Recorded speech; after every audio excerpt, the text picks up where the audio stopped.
নীতি আয়োগের আজকে বৈঠক ছিল রায়সিনা হিলসে অর্থাৎ রাষ্ট্রপতি ভবনে। প্রধানমন্ত্রী নরেন্দ্র মোদীর নেতৃত্বে এই নীতি আয়োগের বৈঠকে উপস্থিত ছিলেন রাজ্যের মুখ্যমন্ত্রী মমতা বন্দ্যোপাধ্যায়। বিরোধী জোটের অর্থাৎ ইন্ডিয়া জোটের আর কেউ কিন্তু সেখানে উপস্থিত ছিলেন না। এবং সেই জায়গায় দাঁড়িয়ে যখন বলার সময় আসে মুখ্যমন্ত্রী মমতা বন্দ্যোপাধ্যায়, তিনি বলতে ওঠেন, কিন্তু 5 মিনিটের মধ্যেই তার মাইক বন্ধ করে দেওয়া হয় এবং সেই নীতি আয়োগের যে বৈঠক, সেই বৈঠক থেকে তিনি কিন্তু ওয়াক আউট করেন। চরম অপমান একদম। তিনি সেখান থেকে বেরিয়ে বলেছেন, আমরা এড়িয়ে সরাসরি চলে যাব। আমাদের নিউজ রুমে রয়েছেন আমাদের editor in chief Sujit Chattopadhyay. Sujita, নীতি আয়োগের বৈঠকে আজকে উপস্থিত থাকলেও 5 মিনিটের মধ্যে তার মাইক বন্ধ করে দেওয়া হয়। চরম অপমান। বেরিয়ে বলেছেন মুখ্যমন্ত্রী মমতা বন্দ্যোপাধ্যায় আর কোনোদিন বৈঠকে যোগ দেবেন না তিনি। সত্যি কি এটা বাংলার প্রতি বঞ্চনা নয়? এবং ইন্ডিয়া জোটকে অর্থাৎ বিরোধী যে জোট, তাদেরকেও একই সঙ্গে অপমান নয়? একমাত্র কিন্তু প্রতিনিধি ছিলেন আজকে মমতা বন্দ্যোপাধ্যায়। সুচিত্রা, এটা নিঃসন্দেহে রাজ্যের যে বকেয়া দাবিটা জানানোর একটা প্রয়োজনীয়তা ছিল। দীর্ঘদিন ধরে যে বকেয়াটা হয়ে রয়েছে, আসলে নীতি আয়োগের ক্ষেত্রে কতগুলো ট্রেন্ড তারা সেট করছেন, সেটা হচ্ছে রাজ্যগুলো প্রয়োজনীয় একটা টাইম, মানে তাদেরকে ডাকতে হয়, ধরেই নেওয়া হয় যে তাদের ডাকা হবে তাদের, এবং তারা নাও আসতে পারে। তার কারণ না আসার পক্ষে তারা কিছু যুক্তি দেখে হবে। এইবারের যুক্তিটা হচ্ছে যে বাজেটের ক্ষেত্রে যে বৈষম্যমূলক, অর্থাৎ রাজনৈতিক বৈষম্য। এখন নীতি আয়োগের প্রশ্নে যদি রাজনৈতিক বৈষম্যের যে বক্তব্যটা বারবার করে বিভিন্ন সময় ধরে বিভিন্ন রাজ্য, বিশেষভাবে অবিজেপি শাসিত রাজ্যগুলো তুলে আসছে, সেই ক্ষেত্রে যদি তারা এই ক্ষেত্রে যথার্থ কোনো ভূমিকা না পালন করেন, যে অবিজেপি রাজ্যগুলোকে তো বাদ দিয়ে 5 ট্রিলিয়ন ইকোনমির দিকে যাওয়া যাবে না। ভারতের অর্থনৈতিকভাবে সমৃদ্ধ রাজ্য কোনটা? মহারাষ্ট্র। মহারাষ্ট্রের যে জিডিপি, সেটা ভারতবর্ষে যথেষ্ট একেবারে টপে যেটা বলা যায়। তামিলনাড়ুও তাই, সেখানে ডিএমকে পরিচালিত সরকার রয়েছে। গুজরাট, সেখানে ডাবল ইঞ্জিন সরকার রয়েছে, তারা বিভিন্ন জায়গা থেকে প্রেফারেন্স পায়। বলাই হচ্ছে যে গুজরাটের যে প্রেফারেন্স, সেটা নিয়ে বিভিন্নভাবে নিয়ে বিনিয়ে হোক, কখনো সরাসরিভাবে হোক, অনেক রাজ্যগুলো থেকে এই প্রশ্নটা আসছে। এখন নীতি আয়োগ নিয়ে প্রথম থেকে বিভিন্নভাবে অনেক রাজনৈতিক দল যারা শাসন ক্ষমতায় আছে বিভিন্ন রাজ্যে, তারা বলতে শুরু করেছিল যে কমিশন আর কি রয়েছে, যে নেতাজি সুভাষচন্দ্র বসু আমাদের দেশে, তিনি প্ল্যানিং কমিশনের কথা বলেছিলেন এবং স্বাধীনতার পর প্ল্যানিং কমিশনই চালু ছিল। সেখানে 5 বছরে একটা নীতি নির্ধারণের বিষয় ছিল। এই প্ল্যানিং কমিশনই তো ভারতবর্ষের ডিভিসি তৈরি করেছিল, যাতে বন্যাকে নিয়ন্ত্রণ করা যায়, জলকে ডিস্ট্রিবিউট করা যায় বিভিন্ন আন্তর্জাতিক আইনগুলোকে মেনে। সেগুলো নিয়ে ক্ষোভ বিক্ষোভ থাকলেও কিন্তু এরকম সময়ের মতো ক্ষোভ বিক্ষোভ তো উঠে আসেনি। বলা হচ্ছে যে বন্যা, এবারের বাজেটে যখন জম্মু কাশ্মীর থেকে শুরু করে সিকিম, বিভিন্ন জায়গায় যে বন্যা পরিস্থিতি, বিশেষ করে পাহাড়ি অঞ্চলগুলোতে যে বন্যা, তার এফেক্ট পশ্চিমবঙ্গে এসে পড়েছে এবং গঙ্গা এবং ভাগীরথীর কারণে ভাঙনের শিকার হয়েছে। তো এগুলো তো আগে প্ল্যানিং কমিশনে আসতো। তো যদি এখন নীতি আয়োগের ক্ষেত্রে এগুলো বলার সুযোগ না পাওয়া যায়, মুখ্যমন্ত্রী মমতা বন্দ্যোপাধ্যায়ের বক্তব্য হচ্ছে 5 মিনিটের পর তাকে বলতে দেওয়া হয়নি।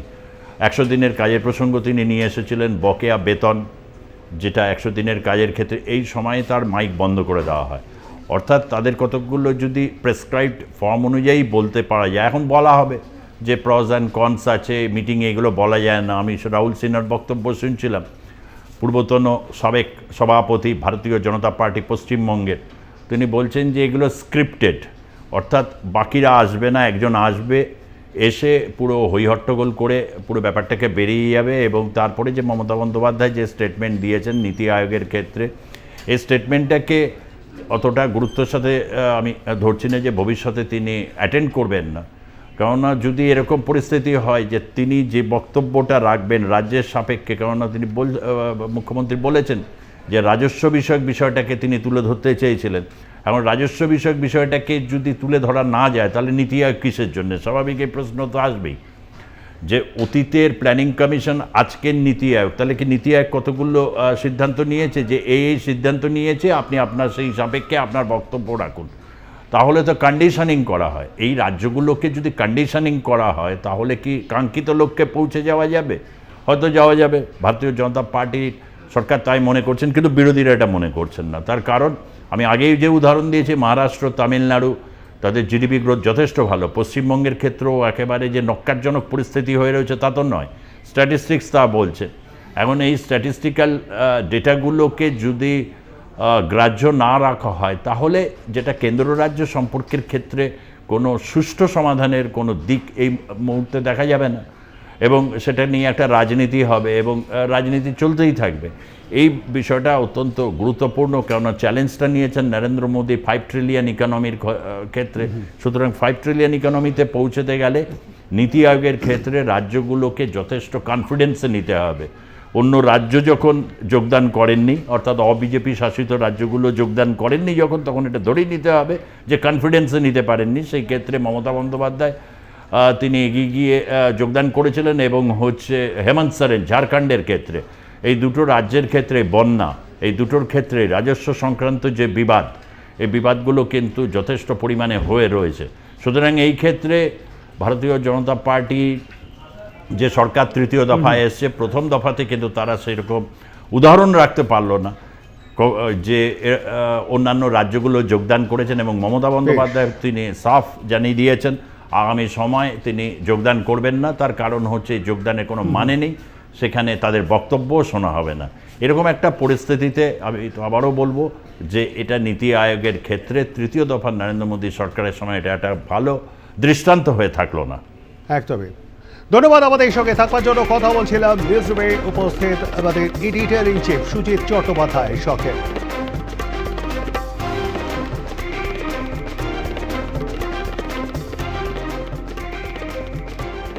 আমরা এই নিয়ে কথা বলেছিলাম তৃণমূলের মুখপাত্র ডাক্তার শান্তনু সেনের সঙ্গে। তিনি কি বলেছেন আমরা সেটা একবার শুনব। আরো একবার প্রমাণ হলো যে প্ল্যানিং কমিশন তুলে দিয়ে যে নীতি আয়োগ তৈরি করেছে, সেই নীতি আয়োগ কীভাবে ভারতীয় জনতা পার্টির স্বার্থ সিদ্ধি করার জন্য কাজ করে। আজকে নীতি আয়োগের মিটিংয়ে সমস্ত বিরোধীদের পক্ষ থেকে, ইন্ডিয়া অ্যালায়েন্সের পক্ষ থেকে পশ্চিমবাংলার মুখ্যমন্ত্রী, যিনি তিনবারের নির্বাচিতা মুখ্যমন্ত্রী, ভারতবর্ষের একমাত্র মহিলা মুখ্যমন্ত্রী, 7 বারের প্রাক্তন সাংসদ এবং 4 বারের প্রাক্তন কেন্দ্রীয় মন্ত্রী সেখানে উপস্থিত থেকে যখন বাংলার প্রতি বঞ্চনার কথা এবং অন্যান্য বিরোধী শাসিত রাজ্যগুলোর প্রতি বাজেটে বিজেপি বঞ্চনার কথা বলা শুরু করে, যখন তিনি বলেন যে বাংলার 1,75,80,000 কোটি টাকা কেন আটকে রাখা হয়েছে, এমত অবস্থায় বিজেপি শাসিত রাজ্যের মুখ্যমন্ত্রীদের অনেকক্ষণ বলতে দেওয়া সত্ত্বেও মাননীয় মমতা ব্যানার্জি মাত্র 5 মিনিট বলার পরে অন্যায়ভাবে তার মাইক বন্ধ করে দিয়ে তাকে অপমান করা হয়। এই অপমানের আমরা তীব্র প্রতিবাদ করছি। সেই কারণে আমাদের মুখ্যমন্ত্রী জানিয়েছেন আর কোনোদিনই নীতি আয়োগে তিনি যাবেন না।